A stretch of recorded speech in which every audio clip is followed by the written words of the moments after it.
निवडून आणण्याची ही फक्त धमक्या, पैशाचा वापर, ब्लॅकमेलिंग, दहशत काय करतात राज्याचे मुख्यमंत्री आणि या राज्याचे निवडणूक आयुक्त. इतक्या मोठ्या प्रमाणामध्ये कधी महानगरपालिकेला बिनविरोध लोक निवडून आलेच नव्हते. कल्याण डोंबिवली यांच्या बापाचं आहे का? कल्याण डोंबिवली मोठे मिरवणुका काढतात विजयाच्या. हां, आम्हाला माहीत नाही कशा धमक्याने कसे ब्लॅकमेल करून आणि कसं दहशत निर्माण करून लोकांना मागे घ्यायला लावलं.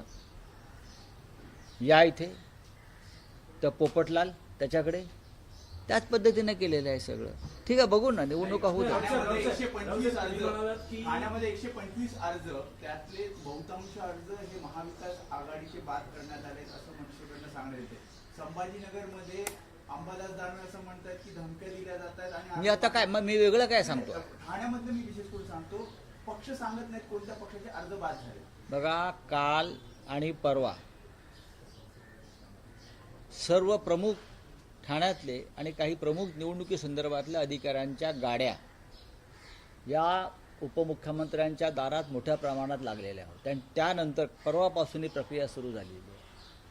ठाण्यामध्ये, कल्याण डोंबिवलीमध्ये ही स्पर्धा भारतीय जनता पक्ष आणि मिंदे गटामध्ये आहे आणि त्यासाठी निवडणूक यंत्रणेचा गैरवापर होतो.